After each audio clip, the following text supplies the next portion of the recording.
Hi, I'm the incorrect announcer, and this month the boys discuss Strider, a walking app for people with really long legs. You stride up the hill, you stride down the hill, and then the app tells you what you did wrong. So stretch those limbs and get downloading, boys! Hello and welcome to podcast 212. This is Strider and we are recording today on Monday the 14th of April 2025. What a day it's been. Have you had a good day, Alex, down there? Hey guys, I'm back. That's better than me. Yeah, go on. Hey? That's good, that, yeah. Yeah, do you like that? Do you like that pose? Yeah. It's good, isn't it? No one can see it, but you can. Yeah. Yeah, I'm good, mate. Yeah, I'm good. Weather's been great. Been out and about, doing things. All sorts of stuff, which we'll get into. But what have you been up to? Right. Got some lovely things for you. I've gone all Cockney. It's crap, isn't it? What? Do you think that's insulting, going all Cockney? No, I'm a Cockney geezer. Yeah. Do Cockney, mate. Do Cockney, you know what I mean? When we get... me and Tony are going to Birmingham next week, and can't help talking like that when I go down there. Yeah. And it winds him up, and I can't help it. If I speak to him like for 10 minutes, I get like that. And I can't help myself. That's not bad. It's embarrassing. It's embarrassing. Anyway, some good news. Some good news and some really good news. Right. The biggest podcast app. Oh, hang on. There's another Shaun's Arcade video out. It's brilliantly edited. I've seen that. I.e. chopped together like a fool. But it's all right. Content's good. I watched it on my big screen. Ooh, sorry about that. Yeah. You standing outside was, oh my god, just cracking up at that. Yeah. Standing outside each one. You didn't like the first arcade very much, did you? No, it didn't have a lot in it, did it, really? They have got, yeah, I'll put a link in the no shows. They have got a blend of new and old. They've got a lot of this VR stuff, and then quite a few retro games, and a lot flatter screens, but some CRTs as well. So check out that video. It's informative and clever. Really? Is it artistic? Not really, mate. Anyway, so that's the link. And also, the biggest podcast app, Podcast Addict, has finally got its act together and updated the RSS feed, which is the feed that it gets from our server to update the list of the podcast games. So it's done that. So they're all in alphabetical order. That's the good thing. The bad thing is all of Retro Russ's images have disappeared. Oh. But you put all that effort in and they're gone. They're on our website, but they're still on Spotify. So that's good. Okay. And you can get all our podcasts in a previous life from number 1 to 199 on Spotify. Right. So look for 10 Pence Arcade, the red logo. All right. Okay. Another one. This is controversial. I sold after 5 or 6 years my OK Baby cab, which is no way. I only found this out recently. It's a clone of a Jellicoe Pony 4. What, the same one Vic's got? Yeah, I think so. With a few modifications. The Vic's got the metal case ones. I don't know what they are. They're not a 4. And I sold it complete with a fully loaded Pyta jammer. I sold it to Tony at Arcade Club. They had to take it to pieces to get it out of the house. I can't even remember how I got it in the house. Why did you sell it? Well, I was speaking to Mr. Rouge, Tony DJ Rouge. Yeah. And the hard drive went on it. Did I tell you last time the hard drive went on it? And I tried to replace it, and I thought, if I replace it, I'm going to have a decent cab with arcade games. But I still want to play all the other games. You can put them on, but it's a faff. So I thought, why not sell it, clean break, get a new gaming system which plays all games. So like a sit down, a gaming rig which plays all games. So you can, like, with a flick of a mouse or a switch or whatever, you can go from PS2 to PS3 to PC Engine to Mega Drive to MAME, all on one system. I thought that really appeals to me. So I had a look at Namco Noirs and Vulixes and the Chinese version of Tulix. Shall I get one of them? And they're big and bulky. They're not that bulky. I thought, no, what I'll do for now, what happened is my son updated his gaming rig because he's a high-end gamer. He wants the best. Like, he spent £800 on his graphic card. And he got rid of the bits. He says he'll sell them. I said, I'll buy them off you with Dad's rates. So I got them. I got a tower, which is massive. I don't know if I've got the wrong thing. It's massive, that. And the graphics card, which is GT 1080, an R7 processor. This will mean something to somebody. Solid state drive, I had to buy that. And a power supply. So I've got all that for free, really. And I bought the case. Well, you didn't give him any money? Yeah, I did. Dad's rates. Dad's rates and endless takeaways. Yeah. I got it for like half price, but he's a lovely lad. And he helped me put it together. Oh my God, the amount of leads that you have to plug into the motherboard. Loads. Right. I would have got one messed up, I really would. Well, we got it all working, and it's water cooled as well. So I'm glad I got a bigger case, because that's a massive... You have to fill it up with water.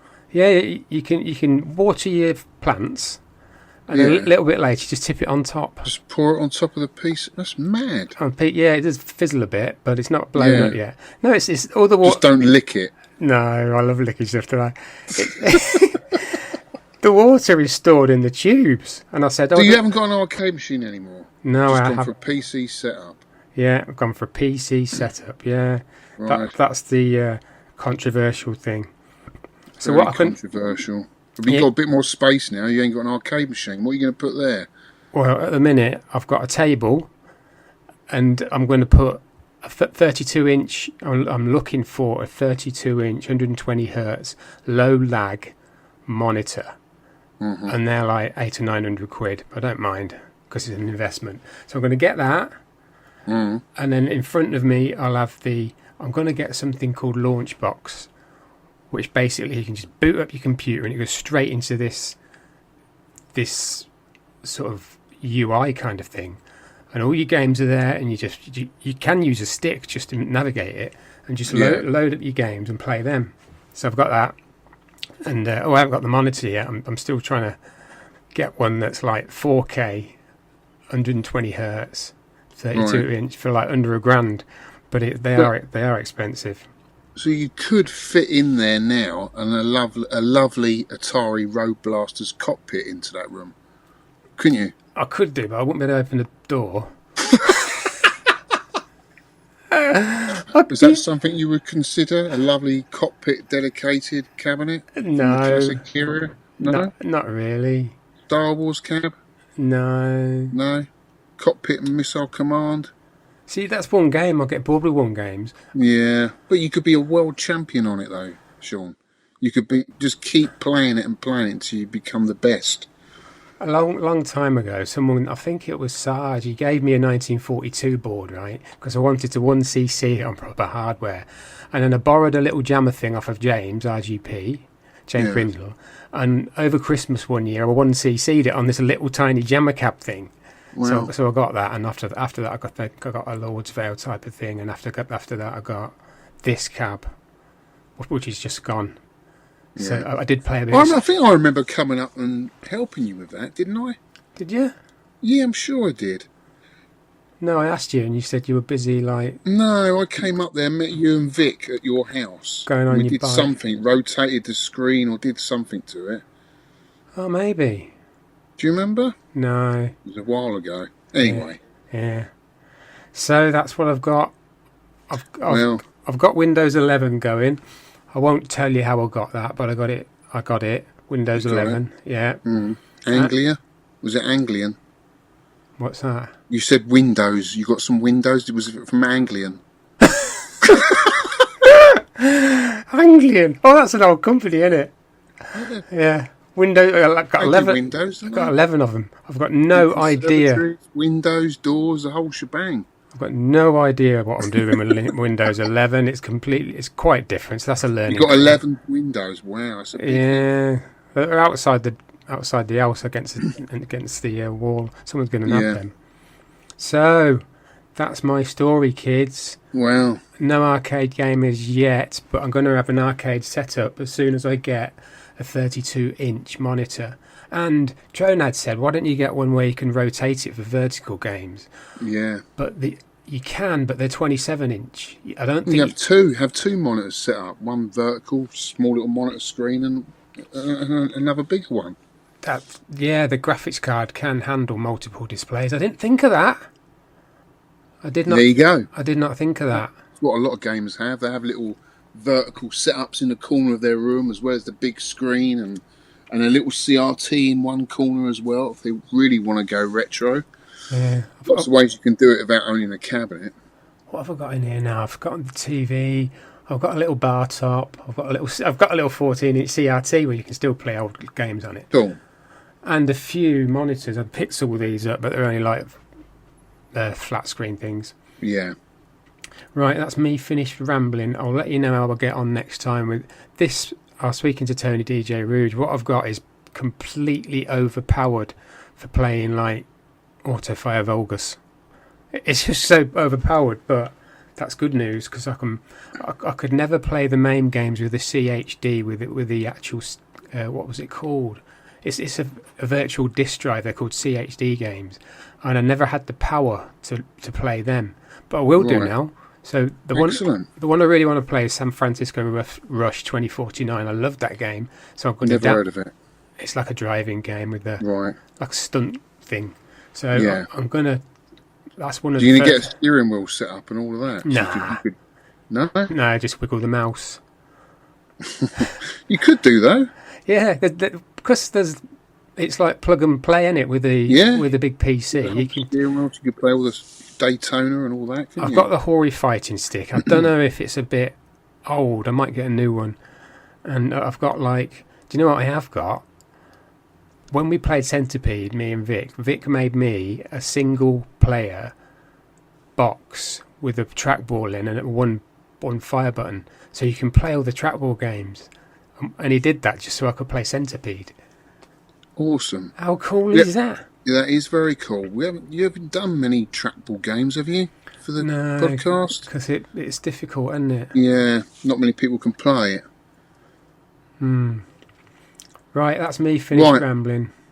Okay, well, you want to know what I've been up to? Yeah, go on. I've been in a car crash. Oh, you're joking? No, wrote off 2 cars. Went flying up in the air. Really? Seriously, yeah. Yeah. Oh, God, what happened? I know I haven't had I think this is the first crash I've ever had. I've fallen off my motorbike before, but I've never had a car crash, which was totally my fault and made me question myself quite a lot on the day because I was so shook up about it all. No one was hurt, lucky enough, and I wasn't going that fast, but I was coming out just out of my house, out of the little cul-de-sac, and the sun was just blinding, really low. The screen was probably a little bit too dirty, and I just didn't see this car. Just didn't see it. In fact, when I had the collision, I thought I'd run over a bollard or something, because I sort of went up in the air. I thought, what the hell was that? Looked round, I couldn't see anything. Then got out and then realised what had happened. I was totally shook up about it all. Wrote Nush's car off, my partner's car off, and the other person's car. Even though Nush's car was on its last leg, we were thinking of getting another one. So it was kind of a bit of a push to get another one, really. We were lucky we got it through the last MOT, but yeah, it was bit of an experience, that, mate. Bit of a hassle, but you know, God. These things happen so quickly. And honestly, I've gone back over the day time and time again. Can't remember or can't figure out why it happened. Just did not see. I think it's probably just the angle I was coming out. The passenger sunshade was down. The screen was a little bit dirty. The sunlight was beaming in and it was really low, and I just didn't see it. Just one of those things. So that was what, a couple of weeks ago. So I had to go out and buy Nush a new car. so yeah, I've had all that to deal with the last couple of weeks. What was the other driver? Was the other driver? Was he all right or? Yeah, he was all right. Straight away, he was keen to put the blame onto me. Oh, you were speeding. I said, look, mate, it's my fault, but I'm telling you now, I was not speeding. I've literally just come out of my house. This is like a little cul-de-sac. I said, hands up in the air. I said, look, I'm sorry. I just did not see you. Did not see you. The sun was coming in, and that was that. Let's just sort it out for the insurance, and that's what's happened. Just one of those things. But you do question yourself, am I getting a bit old and senile? Do you know what I mean? Yeah. What's happening? I drive everywhere, Shaun, up and down the country. Always have done since I was 16, 17. With my dad, just drove me everywhere, and got my driving licence very young. I've always driven, saw myself as a good driver and a motorcyclist as well. But yeah, just on this occasion, don't know what happened. But anyway, enough of that. Bit more gaming chat. I did go to the Oxford gaming market. I've never been to the Oxford gaming market. Whereabouts was that? Sorry? Whereabouts was it? In England. Yeah. In Oxford. Oxford? Yeah. Oh, that's why they've named it that. Exactly, yeah. I would have thought so. Yeah. Yeah. Yeah. So we went there with my mate. Put me out with my mate Paul Buller. Yeah, lovely guy. We had a little wander around. Now, me and Paul are Japanese import collectors. We're not really PAL collectors. So there wasn't a lot on offer. There was one stall, Console Passion, run by Andy Brown, who runs the Pixel Bunkers. Pixel Bunker and replay events as well. That's right. Yeah, had a good chat with him. He had a great selection of Japanese Mega Drive, Super Famicom. So yeah, picked up a few bits from there, which was great. But other than that, there's a lot of tat there, to be honest. A lot of plushies and toys and all that sort of stuff. I'm not interested. I've got no interest in it whatsoever. To me, it's just stuff to, fill up the games room with clutter. Just don't want that stuff.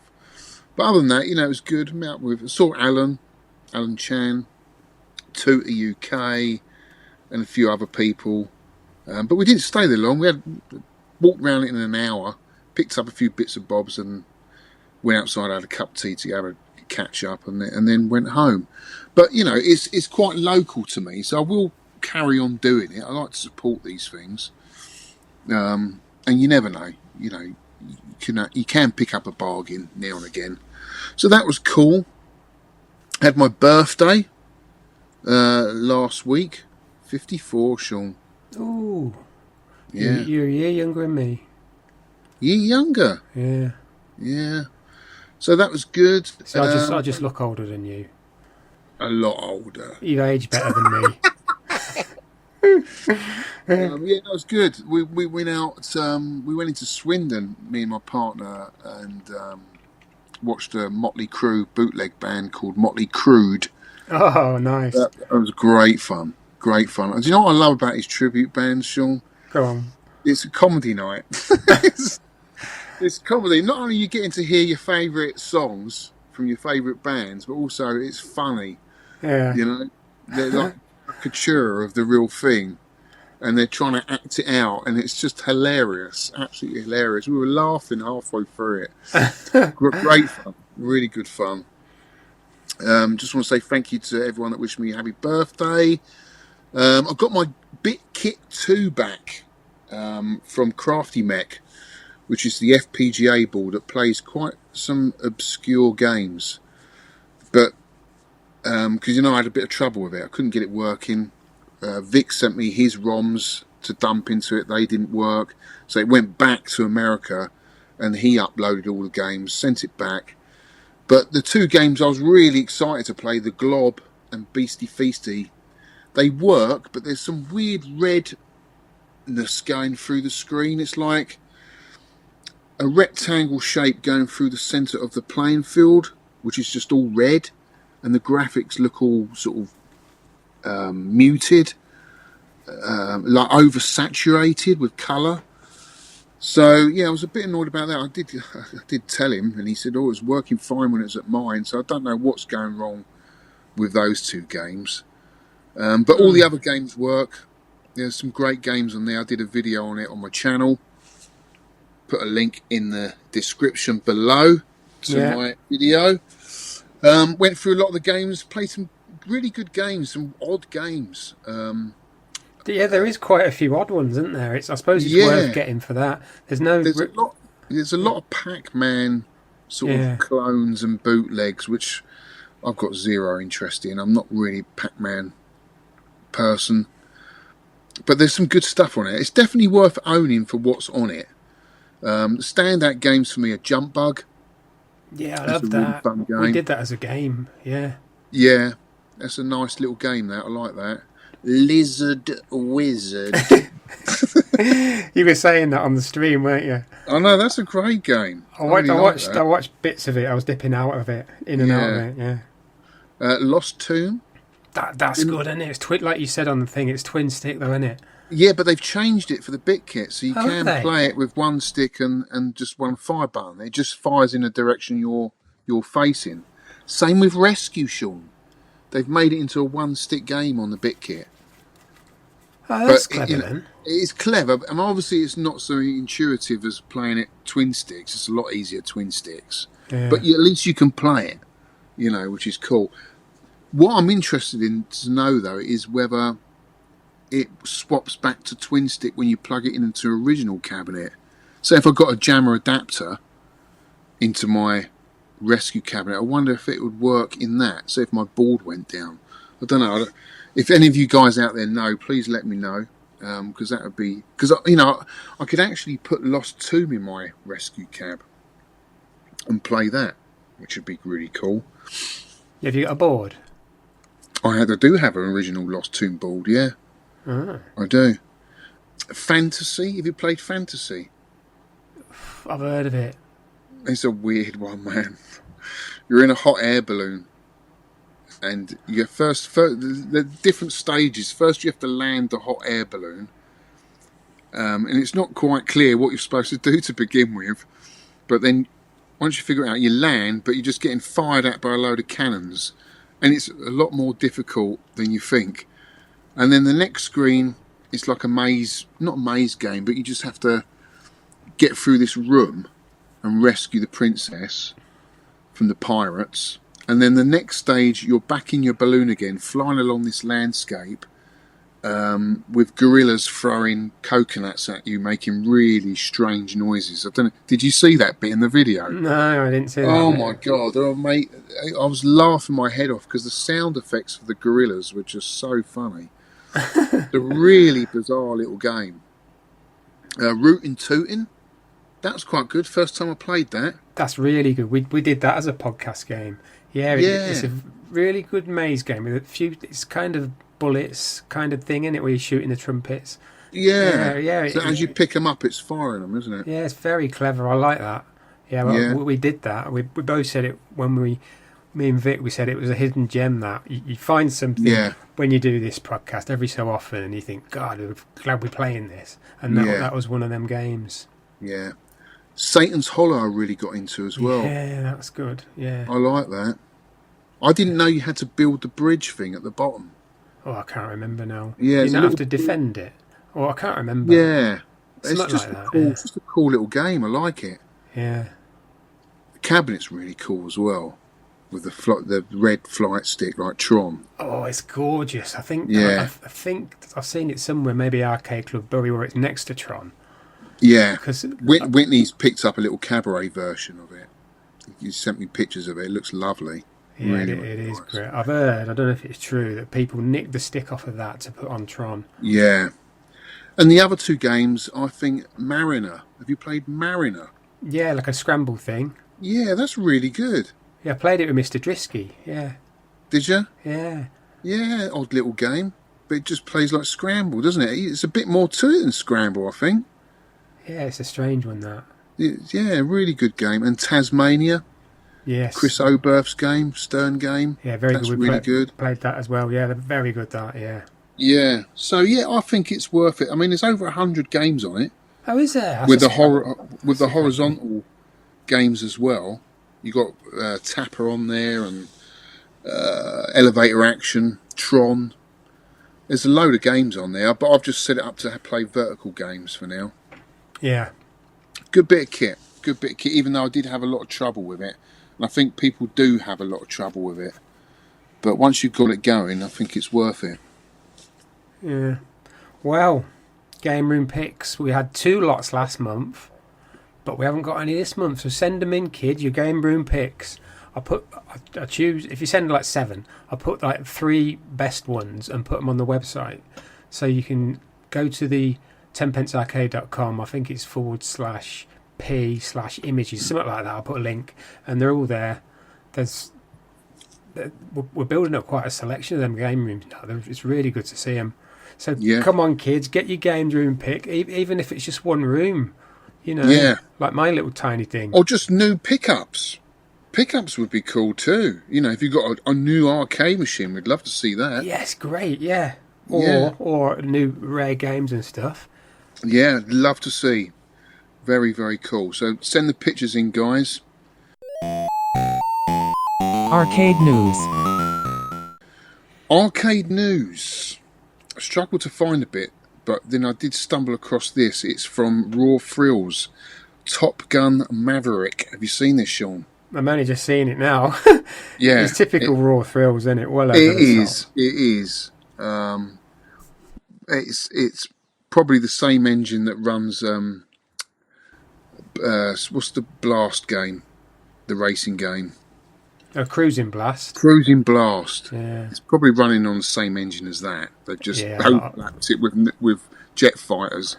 But what I did find quite interesting was the actual cabinets. They do look very cool because they've put these. So it's shaped like a jet fighter without the wings, right? But the back of it's got where the back burner is.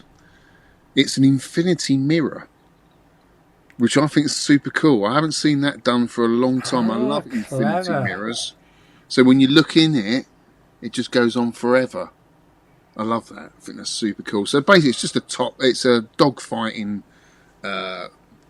jet plane game, which actually I think would be quite fun for player because you can link 4 cabinets up together.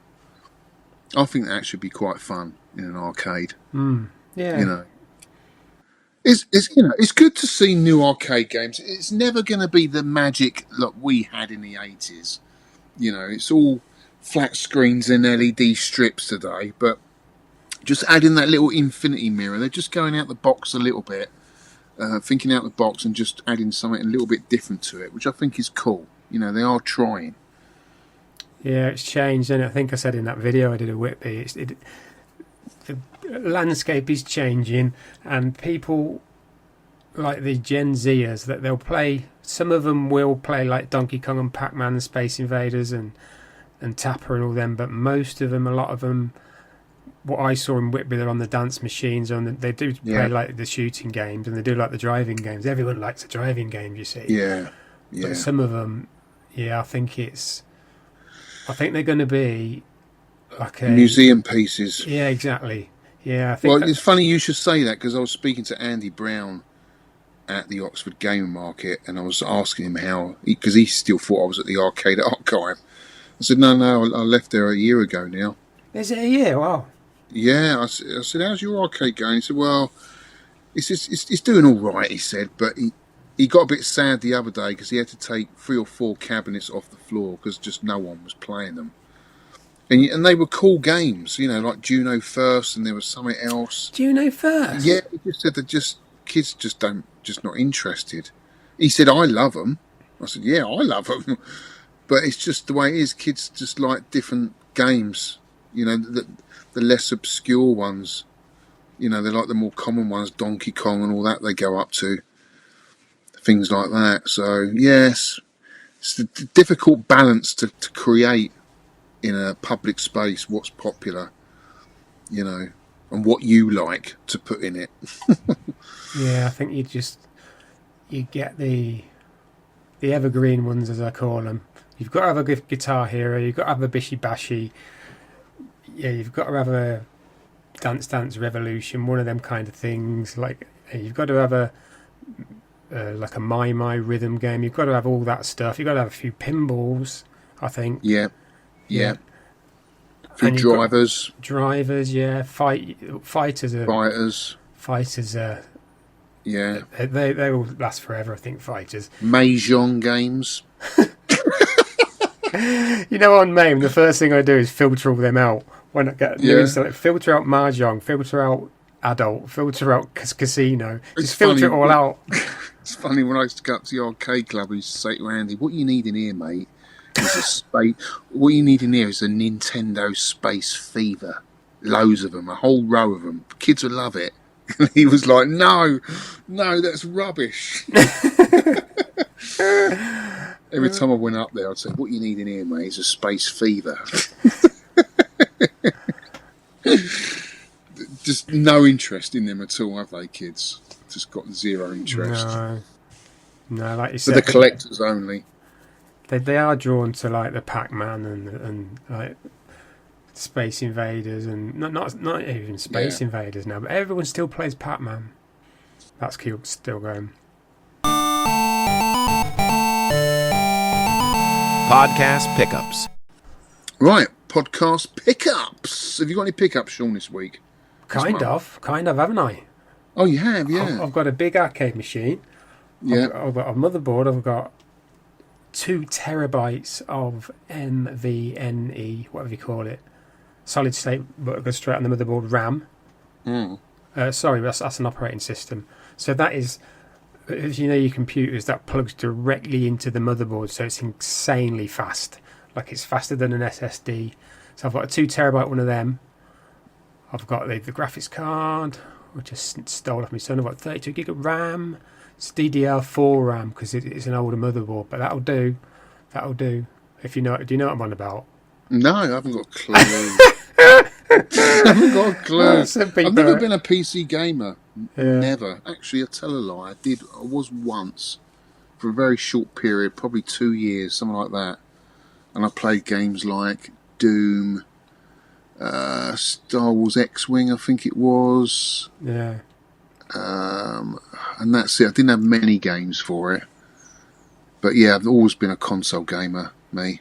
Arcade console gamer, through and through. Yeah, I was. But I did play a lot of Commodore 64 and Amiga games. Mixed in between my like Mega Drive and SNES. I never got a NES, but I knew people who did, so I went around their house and played it. I used to love Super Mario on the NES. Yeah. Yeah, great game. And yeah, what were we on about? I forgot now. Oh, pickups. Oh yeah, I've got all that. I've got all that, like, haven't I? So yeah, I just need, like I said, a big monitor to wrap it all off, and I'll start sort of loading the machine up with ROMs. And the idea is, you come in, you switch it on, and the games are there in the menu for you. Yeah. And you can it's called Launchbox. It's amazing. And I think Tony, DJ Rude, was on about, you can get a front end for it as well called Big Box, which is even more enclosed.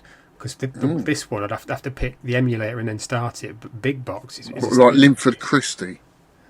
Lunchbox. Oh, I don't. You had a lunchbox that was Big Box.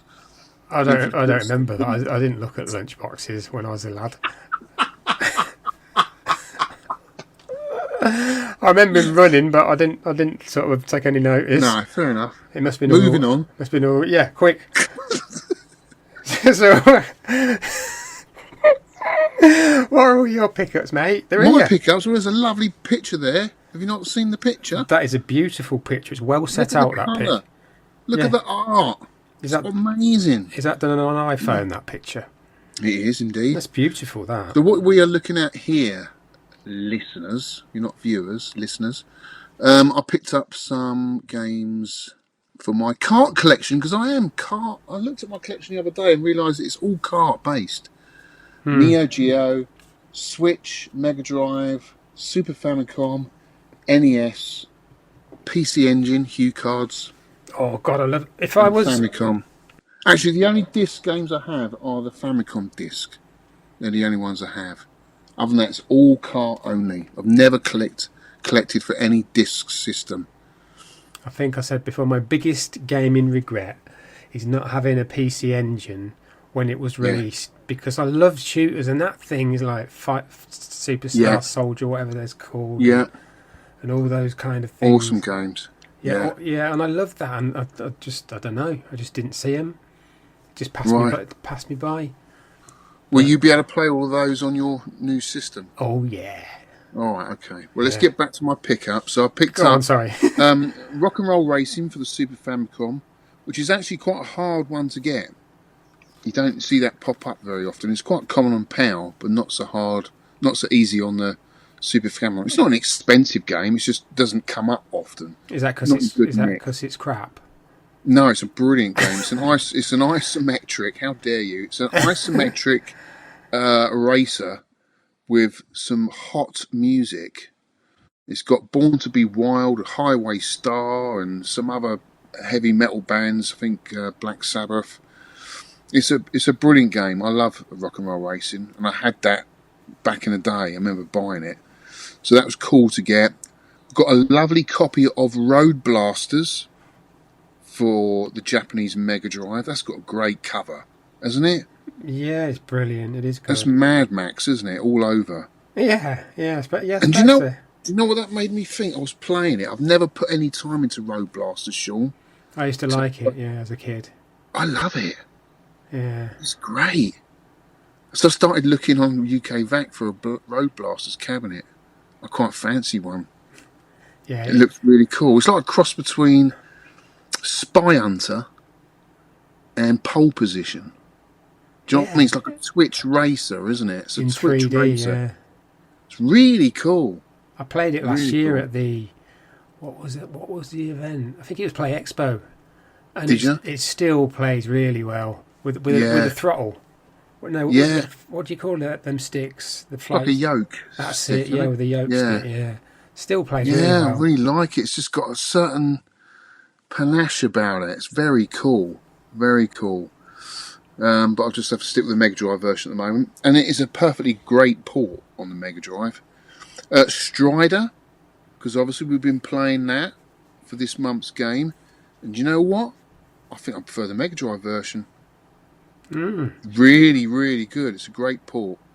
Yeah, we'll talk about that. We'll talk about that. We'll talk about that. I also got from a friend of mine a good copy of Macross Scrambled on the Super Famicom. That is a brilliant horizontal shooter. Macrosses are normally vertical, aren't they? Yeah, there's a horizontal shooter. Really, really good game. It's missing the manual, but hopefully I can pick that up at another point. But it's the box in great condition. I love that game. Really cool. So I'm really chuffed to get that back in the collection. And last of all, I picked up Scoon by IREM. Do you know that one, Shaun? That is a funny face. No, I don't. It's like, imagine In the Hunt. Oh, yeah. Right? In the Hunt, you're a submarine, but very basic. All right. Without all the explosions and stuff that you're getting in the Hunt. It's a great little game. It's a funny little game. You have to rescue these little people and stuff. But look at the box art on that, Shaun. It's actually got an LED light on the car as well that lights up. Isn't that cool? Is that the small one? Yeah. Yeah. Colourful, isn't it? Why is that number 4? Is that in the series? Is it Namco? Yeah. It's not Namco, well, an IREM series. Yeah. I love the Famicom carts. But yeah, that's my pickups for this month, and I will be showcasing them on a video on my channel very soon. So look out for that, guys. Or you can stream consoles, can you? No, I don't stream it. I'll just do a pickups video. Oh, right.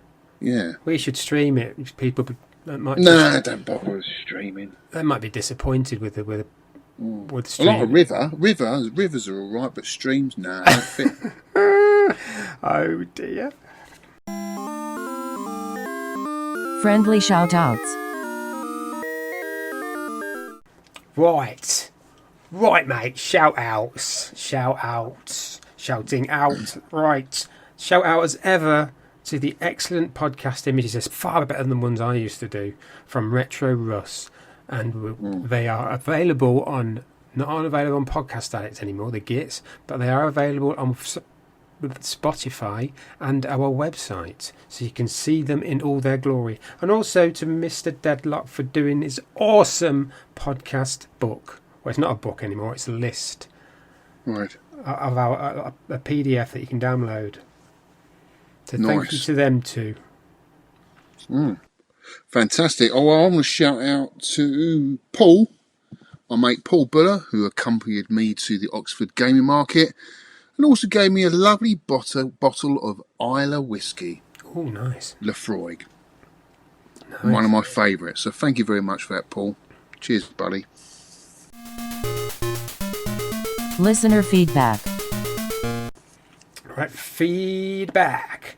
Right, this is from Mr. This is where my journey started, because Tony DJ Rouge said, "Hey up, Shaun, listen to the 10 Pence last night, another great episode. I'm currently configuring a new cab with a PC and MAME to play, to play everything on it, including newer stuff. So I'm pretty in the same boat as you, because at that time I was trying to get the whatever you call it. Yeah, I suppose it's just a solid state drive, trying to get that running on my cab, because the other one blew up." He says, "I've installed Windows and learning Launchbox as well about, and Big Box is my front end." That's it, it's the front end. "But just going through and installing the emulators first. I've got a mixture of PC games, Steam games, and arcade emulators." See, that appeals to me. So you can that new graphics card can download Steam games. I've been playing Gradius 5 for PS2, you see. Really been looking forward to a cab that plays everything I am. Bought myself a Vulix. Well, it's a Chinese one called a Tulix, but no major difference apart from not having the original Taito motherboard, which I'm not bothered about. So I got chatting to him, and that's when I come to the conclusion. I was speaking to Lewis at Arcade Club. He said, "Get a Namco Noir. They're better screens, they're better amp, they're just much better all around." So I think maybe in the future I'll get a Namco Noir, but I'll stick with my current setup as it is. The emulation's okay though, isn't it? Well, you're using that Lunchbox and Big Box. Yeah, Launchbox, not Lunchbox. So we got back onto Lindford Christie again, haven't we? You're obsessed with him. Sorry. No. Right, moving on. Yeah, Launchbox. Puncher on. Yeah. Listen to this yesterday. Looking forward to putting up a decent score on Strider. It's the game that made me get a Sega Mega Drive. I can usually reach the final stage every time in the arcade. I'll see if I can 1cc before the deadline. Ooh. You might have actually with this score. This is from your site, Happy Coding ZX. Was playing the excellent PlayStation conversion of Strider. I didn't know it was one. Only a few weeks back. Tough as nails, lots of falling deaths, but can be rewarding. As a special place for me, as it's surely the only arcade game that is set in my adopted home country of Kazakhstan, albeit a dystopian future version. I thought it was Russia. Yeah. I remember him actually, because he was we did the live stream. We had a guy from Kazakhstan. That must be him. Wow, that's mad. Retro Import Gamer. Weirdly, I was only playing Strider on the EVERCADE yesterday. Cracking game, but it's tough. I thought also good on the Mega Drive, like you guys said. Yeah, you go for the next one, mate. Okay, Arto Abraham, I think, 1501. God willing, you will get some more jobs soon, brother. That's you. I'm also in construction, and it's pretty slow right now. My left wrist got crushed between two skid steers last year. What's that? Is that some people on skid? Don't know. On skis or something? Skid steers? Don't know. A steer, is that not like an American cow? I don't know, mate. I don't know. You're asking me. I've never heard of that before. I was worried about playing my games in the hospital, lol. Oh, and he also said he was loving the song Ninja Gaiden. Right, at the end of every show, in the links, I'll put a link to that song, if that's all right with JP, so we get loads of downloads of it, or streams. It's a really catchy tune. I must have listened to it 20 times. Really? Great tune. Aid Skyway. Treated myself to a mini pole position from My Arcade Retro. Considering how small it is, it's actually fun to play. Screen looks great, and glad they used the arcade ROMs too. That looks really good, actually. It's a tiny little thing, isn't it? Tiny, isn't it? But playable. Well, it's a Twitch game, isn't it? That's going to be tough on that, but Yeah. that's cool. Not my thing, them little things. Right, this is what you've been waiting for, kids. Biscuit review, biscuit review. I learned about you. Biscuit review. All that arcade stuff can go and do one. We're talking about biscuits now. Biscuit review. This one is it's so good. It is McVitie's signature chocolate caramel biscuit, and you open it and you crunch it, and it's like really light, and it's like it's almost, it's like a very wafer kind of a experience. So I'm doing this now, kids. You're a messy eater, Shaun. I imagine you're a messy eater. Do you have napkins when you eat? Napkins. I do spill a lot. Yeah. Guess what? I've got an apron to do the washing up now. Yeah. Do you have a little cloth over your lap when you do you have a little ceremony as you're eating your biscuits? If we sit on the sofa, I have one of them. You know them lap trays. Yeah. I use that now, and I still knock stuff off. I bet you've got a coffee maker, haven't you? Yes. Tea made. Yeah, coffee maker. Yeah. You'd look right. You'd look good on something like Terry and June back in the day. It's my favourite show ever. That. Terry and June. Yeah, I love coffee maker. Oh, it wouldn't be without a coffee maker. It must have saved us at least $2,000 going to Starbucks and Nero and Costa and all that lot. Must have done. Because it is expensive and it takes a bit of upkeep, but it's just wake up in the morning, flat white, and it's beautiful. Beautiful, mate. Yum, yum, yum. Right. Here we go. Yeah, what music first? We were listening to in March 1989. Strider's release. I don't really have a clear date, but in 1989, around that time, I think it was more June, I was holidaying in San Antonio, Ibiza, with the lads around that time. Acid house music was gaining popularity, so it was. I used to love this really. I think it's aged well, actually.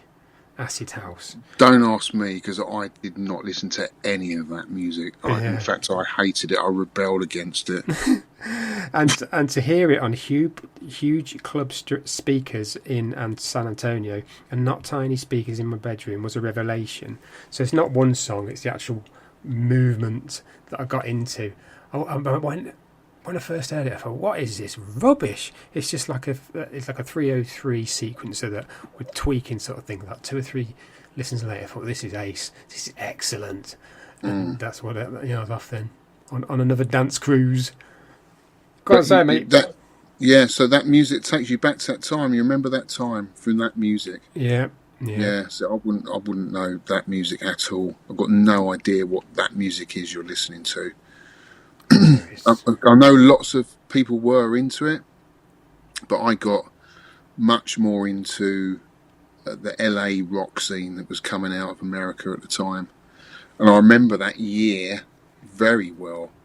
So that year, that month, I was working at Ealing Town Hall in London.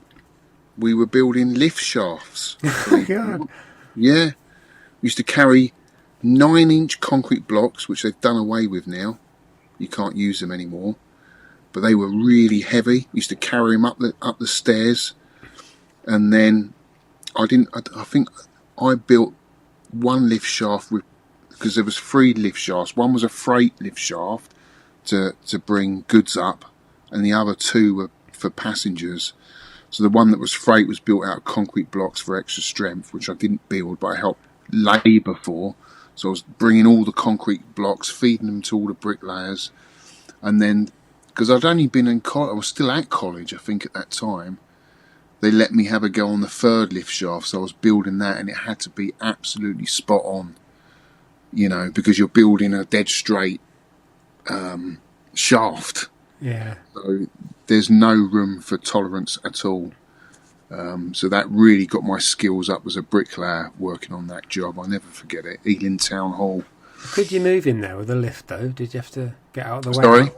Did you have to move in there? Did you have to get out of the way? No, the lift's past? not in there at this point. Oh, right. We're building it out of bricks and blocks. That explains a lot. Yeah, that comes after. Yes. So, yeah, I remember that year very well. I was listening to Guns N' Roses. I think Paradise City was released that month. I think it peaked at number 6 in the charts. I remember that because I saw, by this time, I'd seen them twice. I'd seen them at the Marquee, their first gig in the UK, and then I saw them at Monsters of Rock, where two people got crushed to death. So I'll never forget that. God. That was an unbelievable concert. So I remember this year very well. And I got into Eric Clapton that year as well. My dad brought the cream of Eric Clapton. He had that in his car all the time. Really got into that. And U2. Obviously, Joshua Tree was released in 87, but I think this year they released Rattle and Hum. And that was a really good album. I really like that. So yeah, music at this time for me was everything. I don't think I was playing that many games at all at this point. I may have wandered into the arcades. I certainly wasn't playing my Spectrum as much as I was. And of course the SNES hadn't come out yet. So it wasn't until the Super Nintendo came out I got back into games again. So at this point for me, my whole life was apprenticeship, work and music. So I remember this year very well. Wow. Which brings us on to our featured game review. Featured game review. This game I pick, so it's a good one. I always pick a good one, don't I? You do. Well, hang on a minute, do you? Yeah. What was that last one we played? Nibbler. It's a classic. That was terrible. It was a mobile game. It's so bad, it's good. Right, this is Strider by Capcom, 1989. 8-way stick and 2 buttons. You can do a lot with that second button. You can attack, you can jump on ceilings, you can slide. It's great. I had a look at the CPS1 hardware because it's great hardware that Strider was on. There's loads of classics on this, you know. There is. 1941 Counterattack, Captain Commando, Carrier Air Wing, Final Fight, Forgotten Worlds, Ghouls and Ghosts, Knights of the Round, Mercs, the first Street Fighter 2, Street Fighter 2 The World Warrior, and then they did loads of Champion Edition, Turbo, New Challenge. I listened to a podcast on that, really. It's fascinating what they did. King of Dragons, UN Squadron, which we were going to look at, and Varth, Operation Sender. Willow. Willow's a good little game. It's a left to right scroll. Have you played that for the podcast? Which one? Willow. No. Ooh. That'd be a good one, because I haven't played it much either. But that just goes to show you, Shaun, Capcom at its best, mate. Do you know what I mean? Look at those games. Final Fight, Captain Commando, 1941. I mean, they're just brilliant games, aren't they? Street Fighter. They're just cool, aren't they? Street Fighter is going to be called Street Fighter 89, you know. Yeah. And they sort of sidetracked and did Street Fighter 2 and renamed Street Fighter Final Fight. So there was 2 development crews going on at once. Backstory, story in the back, yay! Set in a bleak cyber future in a distant year of 2048, a mysterious being calling himself Grandmaster Meow, I don't think he was a cat, appears and takes over the Earth. Oh no, a group of freedom-loving rebels called the Striders. No, hang on. A group of freedom-loving rebels seek out the Striders for help, who are mercenaries known for their plasma sword skills and also walking on ceilings. Strider Hiru, the highest-ranking mercenary, is sent on a mission to kill Grandmaster Meow, and on the way has to deal with everything and everyone, ranging from Russian soldiers, animal-themed machines, acrobatic Chinese, assassins, dinosaurs, Amazon women. Have you seen that? It's a very noisy level. And gravity-altering machines. It's an epic quest to stop Grandmaster Meow with nothing but some cool jumps and a hot swishy sword. Yeah, this is the game summary. Well, let's just summarise the game in 2 words. Very cool. Very cool. The controls. Well, the controls utilises the 8-way joystick and 2 buttons for attacking and jumping. And kind of like sliding as well, although I didn't use that much. No, I didn't. The protagonist, Strider Haru, a ninja wielding a plasma sword called Scyther. Gameplay mechanics features aerobatic moves like vertical jumps, cartwheel jumps, and sliding activated by specific joystick and button combos. Haru can also climb walls, ceilings with a metallic hook. Combat, it jumps, it slides, can eliminate weak enemies, running down slopes, boost jump distances. Power-ups in item boxes include Cypher attack range extension, so your sword gets longer.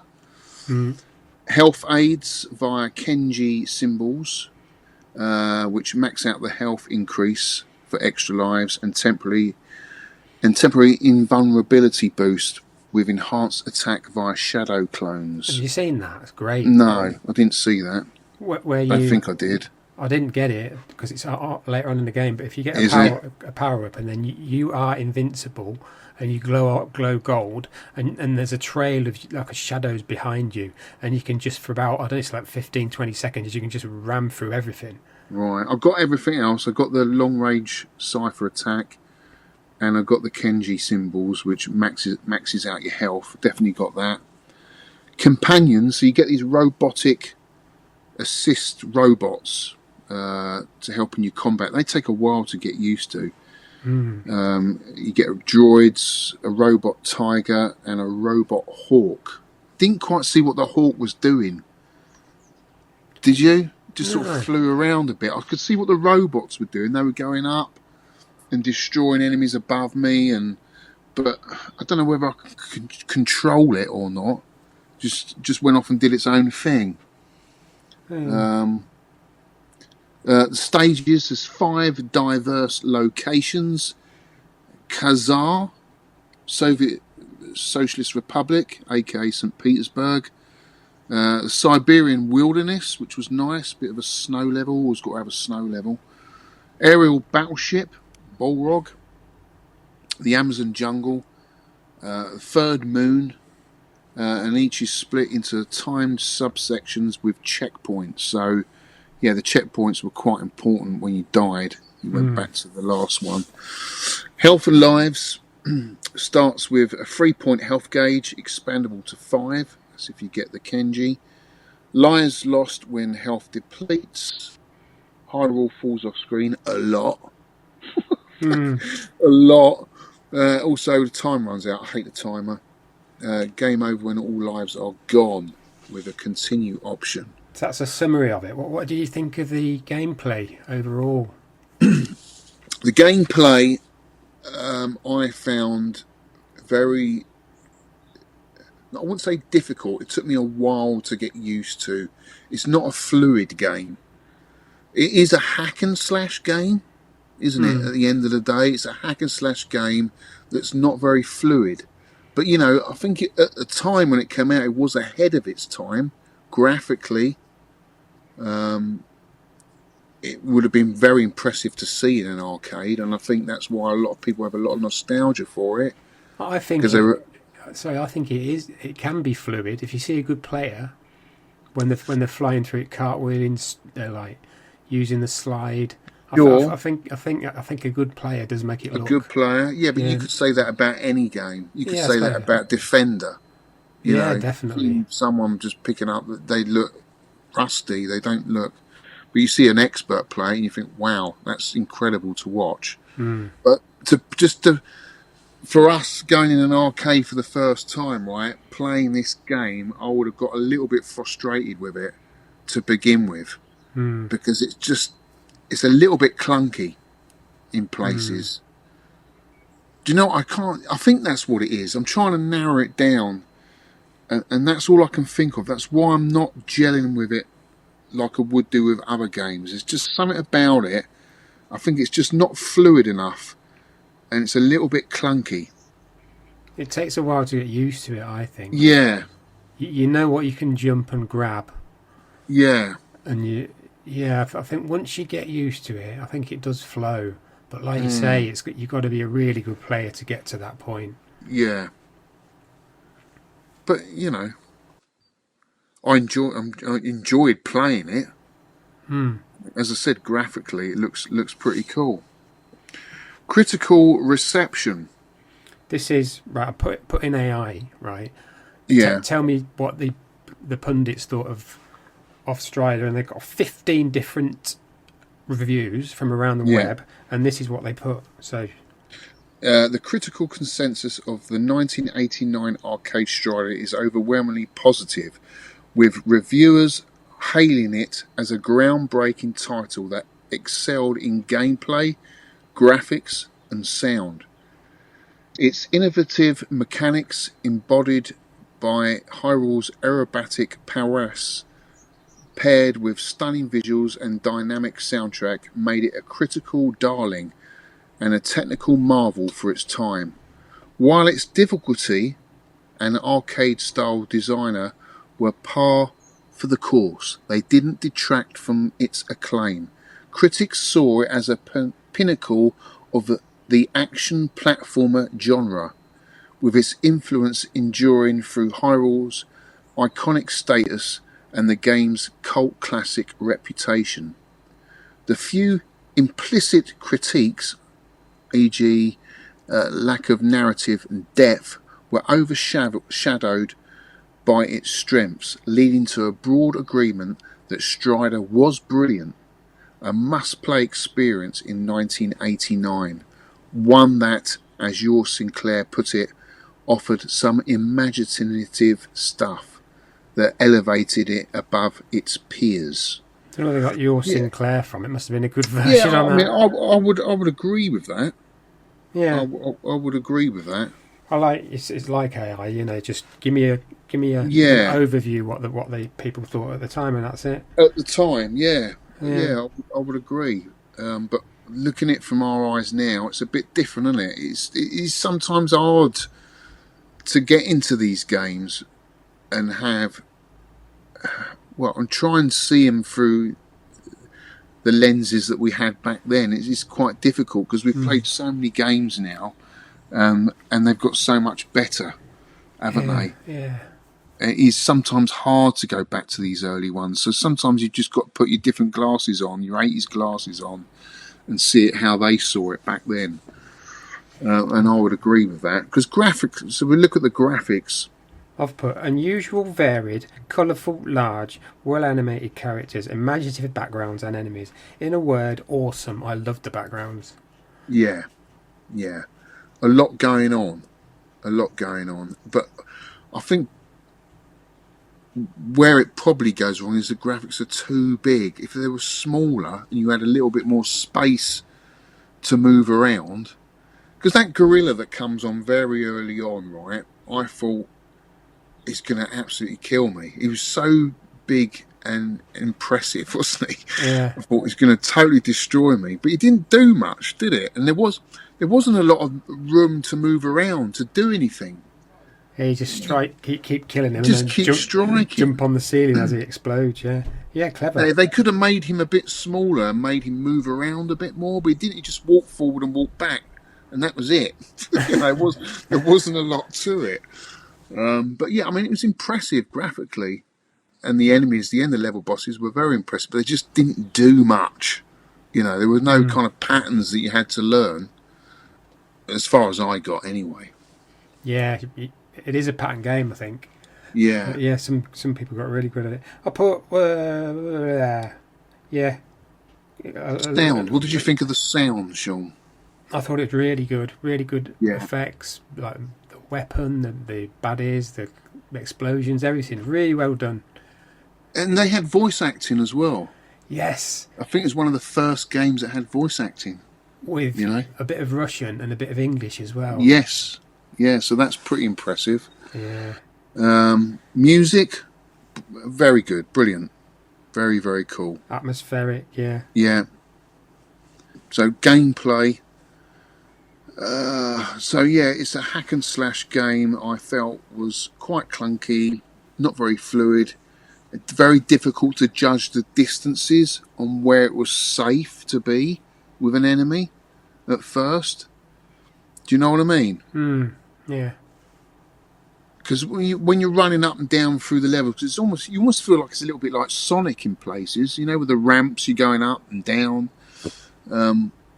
What safe distances were okay to be in? Yeah. You know, just things like that I wasn't quite sure of. That's where I felt it was a little bit clunky. But overall, it was, it was a good game. Good game. Yeah, let's have a look at some scores. High score countdown. Quite a lot of players again, thank you. Going down to the bottom. Chris K. June, 12,500. Eastwood 71, 16,200. Dr. Goggles, did you say Niall or Neil? Niall. 17,400. Mark Not Want No Gravy, 18,800. J. Ping Barber, him of the tune, 19,500. I've always thought this was classic Capcom. It seems unfinished and clunky, like you said. I feel like I never know what I'm supposed to be doing at any given point. It's a bit like when I'm at work in that respect. Like it. Yeah. Groove Furnishings Limited, 19,700. His Groove Furniture will change his name a bit. Paul McCaskey, haven't seen him for ages.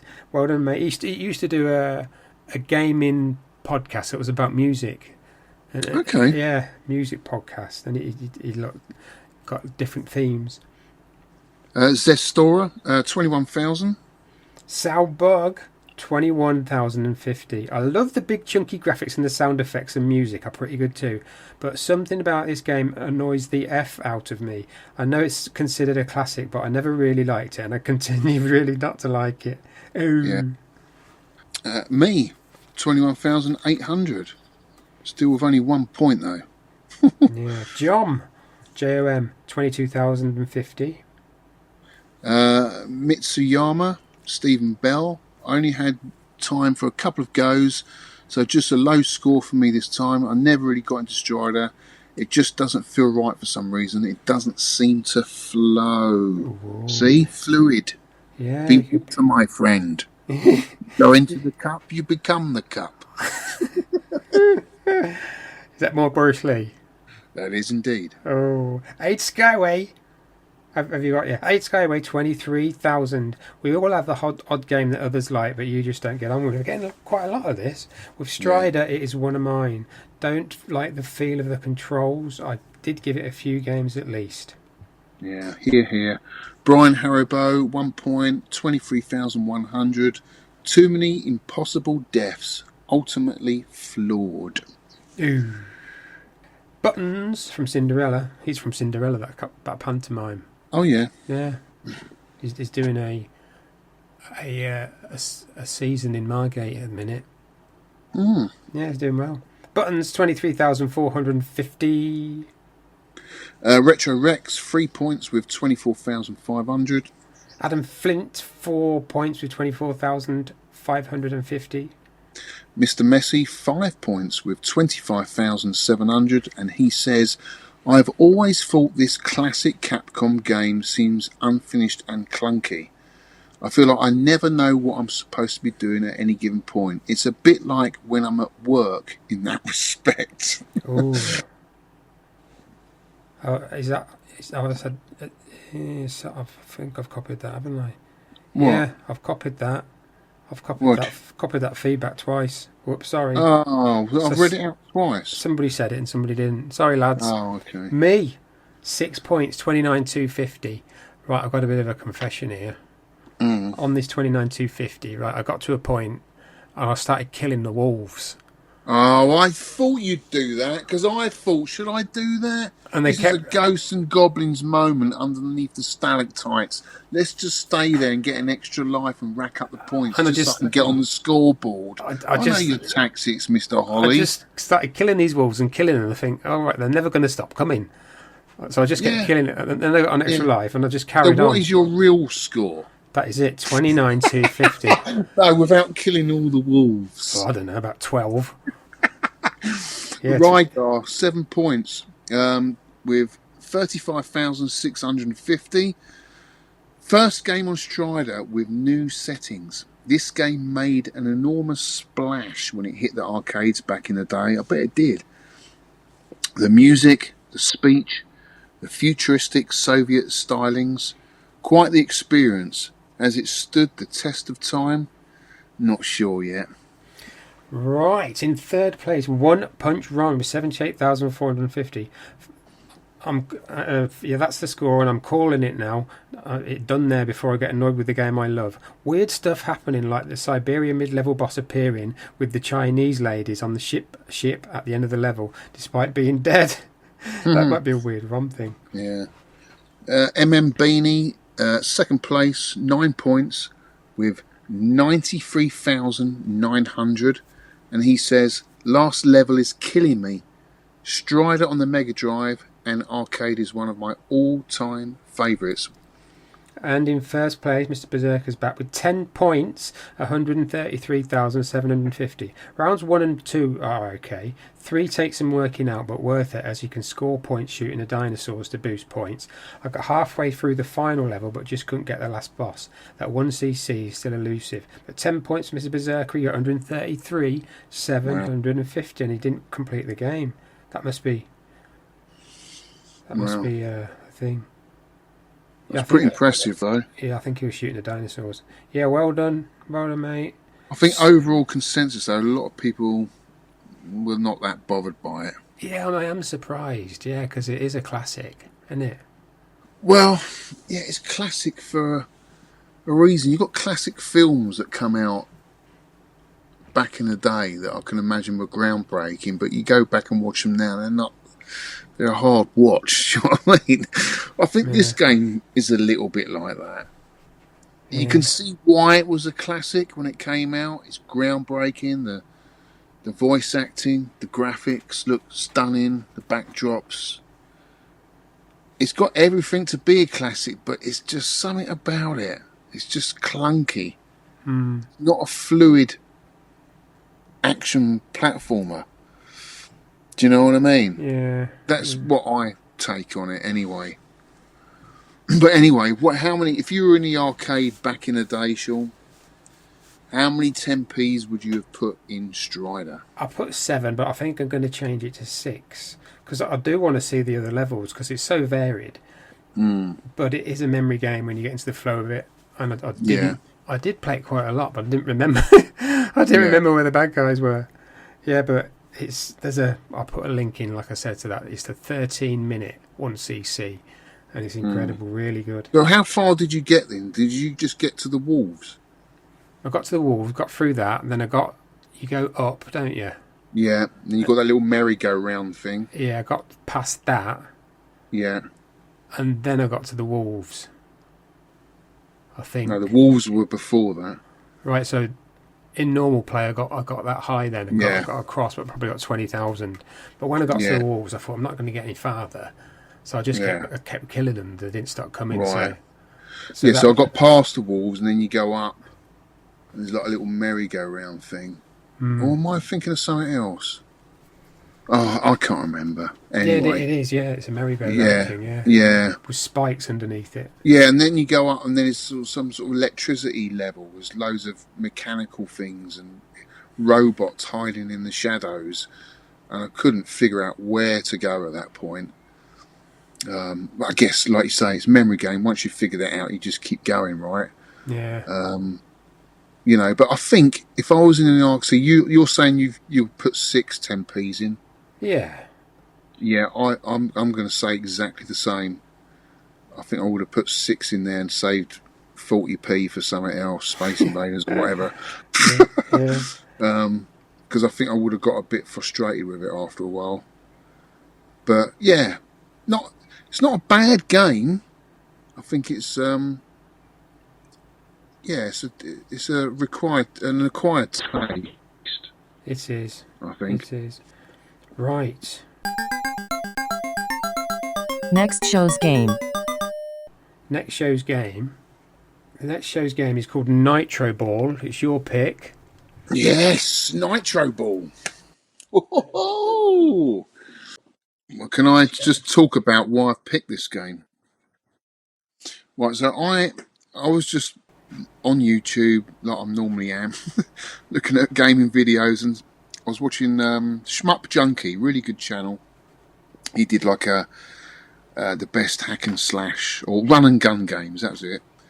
And this game popped up, Nitro Ball, aka Gun Ball in Japan. And it looked really cool. So it looks like it's a cross between Mercs, Smash TV, and with a bit of pinball thrown in. It looks absolutely bizarre. And he said it was on the Switch. And then I found a review of it on the Switch. So it was released onto the Switch by Johnny... I think it's Johnny Thunder. Is it Johnny Thunder? Johnny Thunder. No, not Johnny Thunder. Johnny something. It's a company like Arcade Archives release arcade games on the Switch.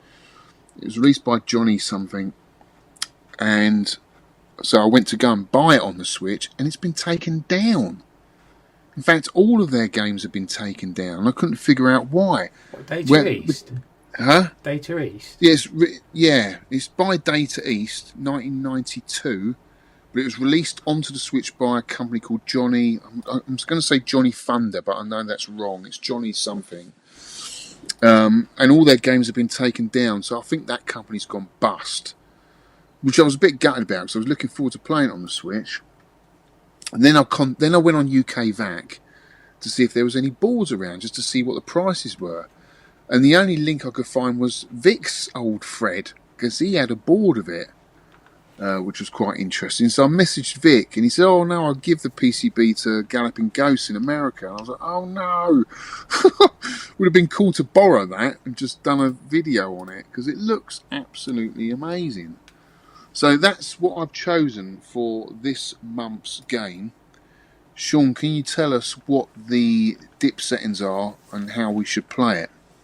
Yeah, this was a last minute change, so we've discussed it. We're going for Nitro Ball. It's the ROM is NITROBAL. That's NITROBAL. World Set 1. Lives 3. Difficulty normal. So that's the default settings. Yeah. You've got till, let me have a look. Next show's game is Saturday, the 10th of May. 5 p.m. UK time. Yeah. You can submit your score on Twitter, X, hashtag 10pscore, 10pscore, a lot to do, in the Sidekick app, in the 10 pence club section. Make sure you go in there. Email at biscuits@10pencearcade.com. Facebook on the Facebook page, facebook.com/10pence. As a comment on the podcast post. If you're on UKVAC, you can put a comment or a high score on that podcast feed. No submissions from consoles or computers unless it's EVERCADE. I don't think there's others. That little My Arcade pole position ROMs in it. Have you got EVERCADE, Shaun? I've got the original one, the white one. Yeah. Right. So there is a Data East collection on there. Has it got this on it? Nitro Ball. Do you know? I don't know. Oh, but we'll talk about that at the end anyway. Yeah. No continues allowed, obviously. So that's your scores, kids. Get them in for Saturday, the 10th of May. That's another month, mate. On 5 p.m. UK time. Right, mate. Thank you for podcasting with me. Yeah. Okay, mate. Yeah. No. Just before we go, let's talk about the Mega Drive version. Oh, the Mega Drive version. Yeah, I actually preferred it than the arcade version. It feels a little bit more fluid. It's a little bit quicker. It was amazing. It was actually, you know, when people say, "Oh, it's pixel perfect," it's just like the arcade. But this is just incredible. It's exactly the same. The same. Imagine getting that back in the day. Yeah, I wonder how they did it. This is like, no wonder kids were leaving the arcade. Yeah. Do you know what I mean? We can play this at home. It's just arcade perfect, isn't it? It is. It's incredible. I thought I put the wrong ROM on because I fired up my Raspberry Pi. I put the arcade ROM on. So I checked, and no, it's It's the Mega Drive one. It's mad, isn't it? It's unbelievably good. Incredible, yeah. The other thing I wanted to ask you, you say you got the EVERCADE, haven't you? Yes, yeah. Are they arcade ROMs on there? And what's Yes. the emulation like? It's very good. I've only got Namco Collection 1, Namco Collection 2, Atari Collection 1, Xeno Crisis and Tanglewood. Xeno Crisis is a really good twin-stick shooter. Pico Interactive Collection and Interplay Collection. That's all my EVERCADE games. Right. Oh, But they do arcade games on it, don't they? They do like the Data East collection. They've done an IREM collection. I just wonder what the emulation's like. Apparently, yes, that's the listeners, but someone was playing Thunder Hoop on it when we did Thunder Hoop. Yeah. So that's telling you it's good. I think they are really good, and they make good use of the controls on the system. I think. Yeah. Yeah, because I wondered if this Nitro Ball is on there, because they took it down off the Switch. I was gutted. It was on the Switch. They took it off it for some reason, which annoys me. You know, because you buy a game and then they take it down. Although if you've downloaded it, you've got it, right? But you still don't feel like you've owned it.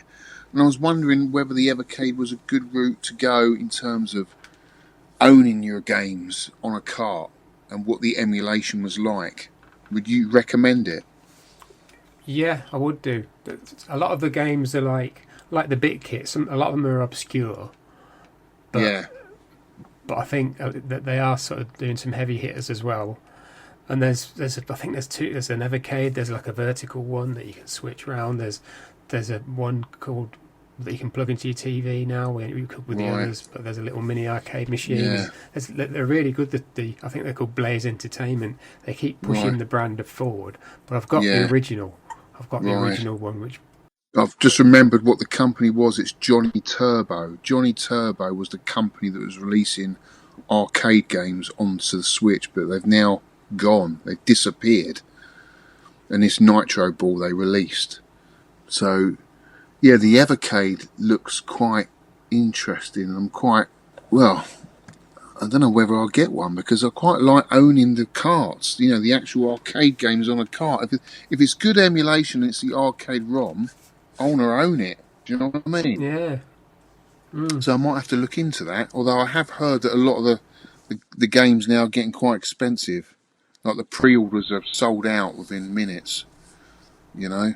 Oh, God. What, you get scalpers and that? Yeah. But yeah, I'll have to look into that. But yeah, I'm really excited for this month's game. I'm really looking forward to it. Check it out, guys. Get your high scores in. It's going to be an awesome one. It's a very high-scoring game. Yeah. Sure. There's lots of bonuses in it. It's going to be a lot of fun. Just having a quick look, like 2 minutes, it looks to me a bit like a weird version of Outzone, but maybe it's not. Yes. Yeah. Yeah, or what's the other one? Fix 8.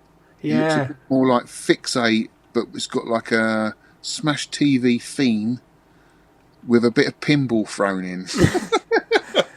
Yeah, it looks really good, this. It does look good, yeah. It's a good find, I think. We will have to see. Yeah. Well, cheers for that, guys. Thanks for listening. Check out all of the links. Check out Shaun's video of his arcade. Obviously, go over to my channel. Check out my BitKit video. And yeah, get your scores in. We look forward to seeing them. And pictures as well. Any pickups and any pictures of your games room, we would absolutely love to see. Shaun, thank you so much for doing the podcast. Geezer. Yeah, thank you, mate. And we'll see you next time. See you next time. Thank you. Take care, guys.